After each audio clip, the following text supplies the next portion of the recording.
Hey there, and welcome. My name is Michael Solomon, and I'm really happy that you have chosen to come here today and learn a little bit about my course, From No to Yes, to sell your customer, understand your customer. So I'm guessing that the reason you're here is that you want to learn more about your customers and hopefully improve your marketing strategies in order to meet their needs and help your business. And that's exactly what we're going to do in this course. So I've spent many years working with large companies, helping them to understand their customers and modify what they're doing to make sure that they're hitting the mark with their customers. And now I want to do the same for you with this course. So we're going to take some of the lessons that we've learned in the boardroom and maybe apply them to you at your kitchen table or wherever it is you're watching this. So obviously, consumers are really interesting. It's fascinating to study them. It's fascinating to ask what makes them tick because consumers, and of course you and I are consumers as well, we're very unpredictable. Sometimes we are absolutely zealous about a brand. There are many of us who will happily camp out overnight, say in front of an Apple store, waiting for that first release of that new iPhone in the morning. On the other hand, there are many great products out there that we just walk by. We don't even give them a second look. For some reason or another, we're just not motivated to think about them or to give them another thought. So why is that? Well, there's no simple answer, but there's lots of insights that we can apply from years of consumer research to help you understand your customers and identify some ways that you can modify what you're doing in order to meet their needs and grow your business. So as we get started, let me ask you this. Are you here perhaps because you are involved in a small to medium-sized business that's trying to compete with the big guys? That can be really frustrating in today's competitive landscape because you just don't have the resources that they do. You don't have maybe an intact consumer insights department. You don't have the people who have the time or the luxury to really contemplate what it is that they're doing right or doing wrong when it comes to touching your customers. Maybe you're a designer. You know how to make great stuff, but you're not sure who to make it for. So you need some guidance on the customer side. You're able to make the stuff, but you're not necessarily able to sell the stuff. Or perhaps you're an entrepreneur and you're trying to anticipate what your customers need. So if you fall into any one of these categories, or if you're just interested in consumer behavior in general, you've absolutely come to the right place because this course is for you. In this course, I'm going to show you how you can take insights about consumer behavior and apply them to your business today. You're going to see your customer in a new way. Some of what I'm going to talk about is based on common sense. We can all observe what our customers do and form some conclusions about that, but not everything that we can observe actually is common sense because, after all, people are very unpredictable and a lot of the things we do kind of defy common sense. So sure, we're going to base a lot of our insights on common sense, but importantly, it's common sense backed by scientific research. I've been doing research on consumers for 30 years, and I want to share some of these insights with you, things that my colleagues have discovered, that I've discovered in my own work, that you can apply today to really help your marketing strategy and connect with your customers. So who am I? Well, one of the things I am is I'm a professor. I'm a professor of marketing at the Haub School of Business at St. Joseph's University in Philadelphia. So as a full-time faculty member, I teach both undergraduate and graduate courses in marketing, consumer behavior, advertising, social media, and so on. I'm also a consultant, however. I've worked with a lot of companies on issues related to consumer behavior, advertising, retailing, social media, marketing strategy, you name it. These are some of the companies I've had the privilege of working with, And as you can see, they span a range of industries. So everything from healthcare to apparel to athletics, financial services, tech, and so on. And one of the advantages of being a consultant is that you get to pop in and out of really different companies and understand the challenges that face them. But you know what? What I've learned over the years is that even though companies might be operating in very, very different verticals, very different environments, guess what? A lot of the challenges they face when it comes to understanding their customers are actually pretty similar. So, what I want to try to share with you are some of the insights that I've learned in different industries and show them how those might apply to your industry as well. I'm also an author. I write a number of widely used textbooks, textbooks that are used by students, both undergraduate and graduate, in business schools around the country and around the world. Topics related to consumer behavior, which is what this course is about, as well as other topics. You can see some of the book covers here that I'm very proud of. But hey, enough about me. You're not that interested in me. You're interested in you and what this course can do for you. So let's ask the basic question. Why is understanding consumer behavior so important to my business? Let me start with a story that I hope will begin to answer that question for you. Some years ago, I had the opportunity to be working as a consultant to a very large advertising agency in New York. And the brand we were working on is a personal care products company. You would know the name if I told you the name. And the brand that we were looking at in particular was a skincare brand. Again, a very familiar brand that you would definitely know. Well, the interesting thing was the brand was struggling a bit in terms of connecting with its customers. And as I started talking to the managers, the brand managers, the client, people in the ad agency, the creatives who were developing the story, the way to connect with customers, I would ask them, well, tell me who this customer is. Tell me some characteristics. What is her background so that we can get a sense of what we're working with here? And to a person, they pretty much told me the same story. That is, they spun a story about a fairly young woman in her 20s, maybe early 30s, very glamorous, cosmopolitan, sophisticated, a big shopper, loves to go out to glamorous places at night. I think you get the idea. A very desirable customer to have. But there's a wrinkle to the story, and that is that when we started to dig in and identify who is really the core buyer of this particular brand, we actually came up with a very different profile. And it turns out that the core buyer of this brand happens to be a woman who is single, in her 50s, who is likely to live alone with a lot of cats. So she is a very loyal customer, but as you can see, she is definitely not the woman that the brand managers had in mind. And I think this story is really instructive. It made a big impact on me because it's such a potent reminder that we all have a story in our heads of who our customer is, but it's often a glamorized version of the customer that we want and not necessarily the customer that we have.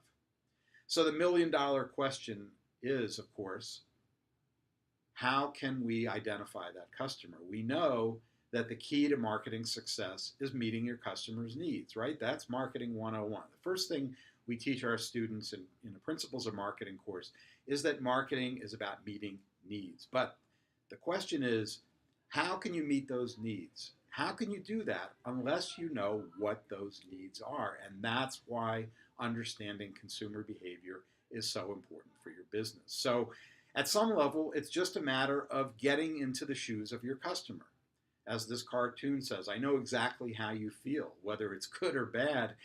You can't just sit at your desk and imagine what you think your customer would like or what you think drives your customer.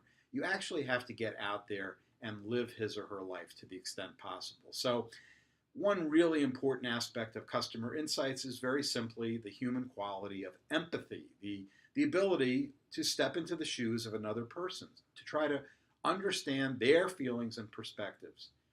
And then importantly for us to use that understanding to guide our actions. So to take this empathetic perspective on our customer and as a result, modify our marketing strategies so that we're much more likely to hit the mark in terms of what that person actually wants and needs. So we have to answer that basic question. Who is your customer? Now you may be able to define that person demographically. It's a woman, it's a man, it's young, it's old, the person makes a lot of money, doesn't make a lot of money, etc. That's part of the answer, but frankly, it's only a small part. It's only a modest beginning. We really need to get into the weeds and learn a lot more because people are quite different from one another, as you know, and we need to really understand what makes them tick. So the takeaway from all of this is this. So the takeaway from all of this is very simply, don't assume that you know your customer. Try to visualize what life is like from his or her perspective and identify his or her priorities, not yours. And too often, marketing managers project their own priorities, their own wants and needs onto the lives of their customers. And that may work in some cases if indeed they are just like their customers, but in many cases, as you can imagine, that's simply not true. So let me take this opportunity to tell you a little more about the courses that I've designed here that will help you to put yourself in the shoes of your customers. The course is called From No to Yes, to Sell Your Customer and Understand Your Customer. The first course in the series is called The Internal Life of Your Customer. So here we're going to focus on what goes on inside your customer's head. Basically, the way our brains work to process information about products and brands and stores, and then what we do with that information as we make a decision about what to buy. So in this course, we'll have a series of modules. The first is on perception, that is how our brains organize and process information. And one of the hot topics that we'll look at there is augmented and virtual reality. You probably heard of that. It's going to be a very big part of marketing, I think, in the next few years. And it's related to perception, as you'll see, because it's a way to actually literally change the way we perceive stimuli in the outside world. Really fascinating stuff. The second module is on learning and memory. How do we organize information about brands? How do we remember that information over time? So, for example, we'll talk about the strategic value of so-called retro brands. Many companies do this where they'll bring back an old brand that's laden with lots of pleasant memories that people have. Very common strategy.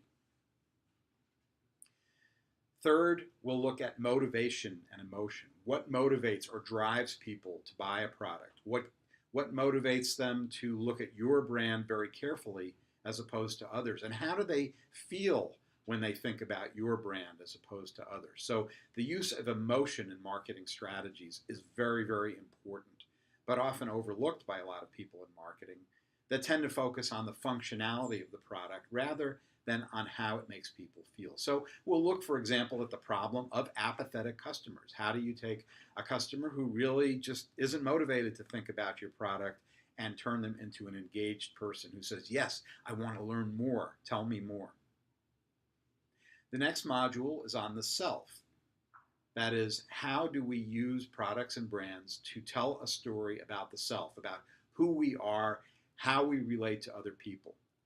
Fascinating topics. I've done a lot of research on these areas over the years that I want to share with you. And one of the topics that I'll focus on there, for example, is digital identity. That is, as so many of us are spending increasing amounts of time online, how are marketers able to forge a digital identity? That is, to take their brands online and integrate those with our online personas. I think you'll enjoy that quite a bit.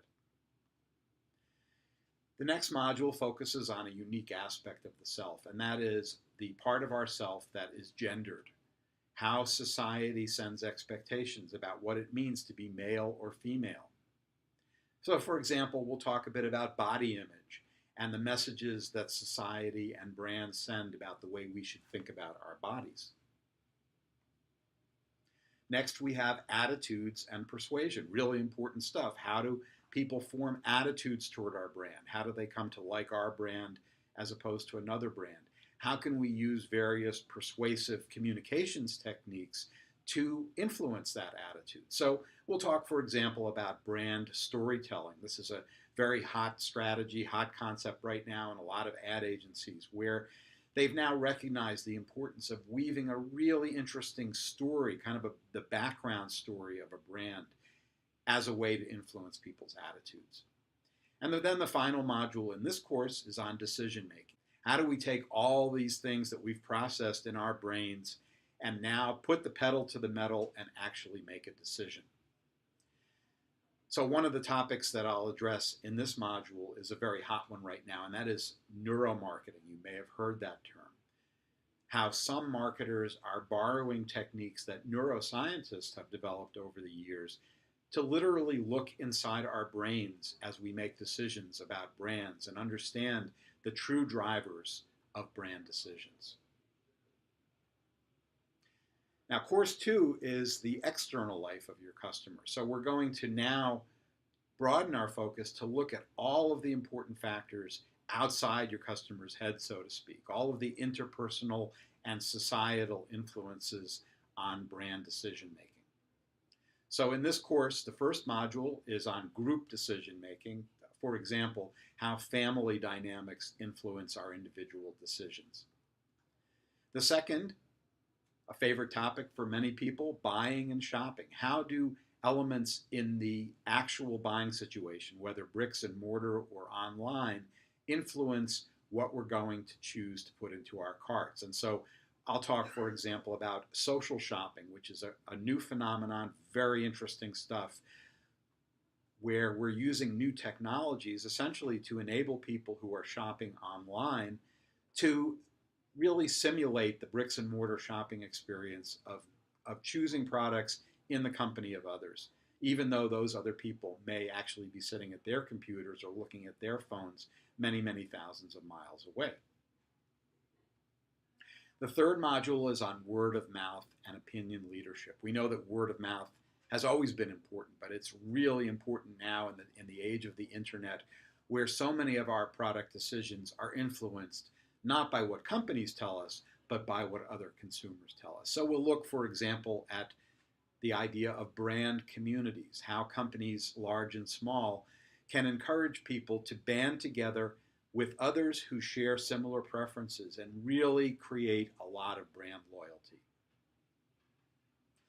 The fourth module is on income, status, and social class. How does our position in society influence our decision making? How does our desire to move from one social class to another, for example, influence what we want to buy? So we'll look at topics like cultural capital, which is the notion that people in different social classes strategically use different resources in order to be able to influence the opinions of others and at the same time perhaps alter their own social standing.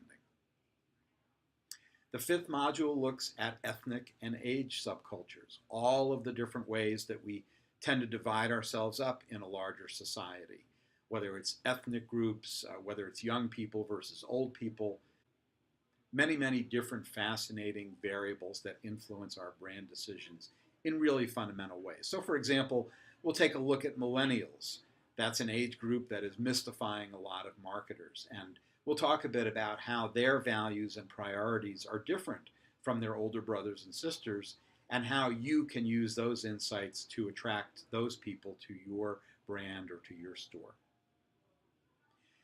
Then we'll look very broadly at culture and values, all of the different messages that we get as a member of a broader culture, the priorities that we have, the way that we really act out cultural expectations using brands. So for example, I'll talk a bit about ritual products. These are brands that literally owe their popularity to the fact that they are strongly ingrained in some kind of a daily ritual that consumers may have. It could be as simple as getting ready to go to work in the morning, for example.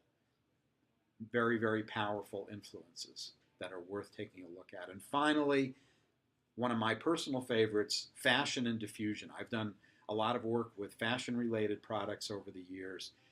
Your brand does not have to be what you think of as a fashion related product, however, because I'm going to show you how virtually every kind of product or service is influenced by what we call the fashion system and how ideas about brands diffuse or spread across a population. So we'll look, for example, at fads versus classics, the characteristics of each, and how marketing strategies need to differ depending on the kind of brand that you have within the broader fashion system.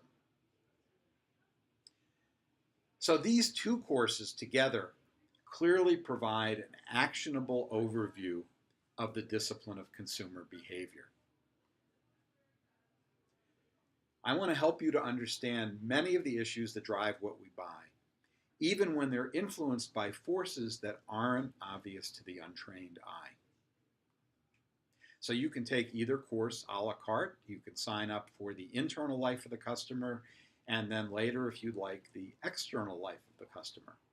Or get a package deal on both courses, sign up for them together, and you'll get a great deal on that. Hard to pass up a bargain, right? That's one aspect of consumer behavior we can all agree on.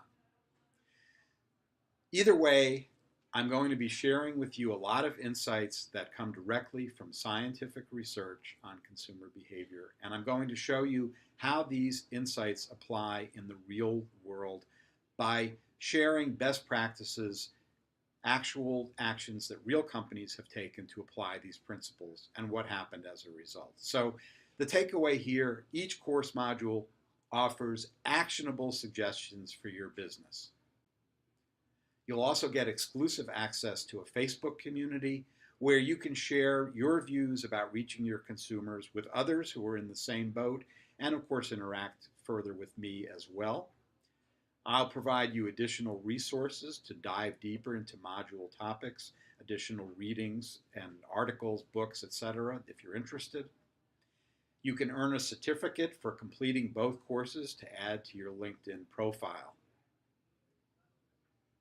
So I hope you'll join me on this exciting journey through the mind of the customer. I'm going to show you how to see your customer in a new way. So I really look forward to seeing you in part one, the internal life of the customer. Buckle up, it's going to be a wild ride, and I know you're going to enjoy it. Thanks a lot.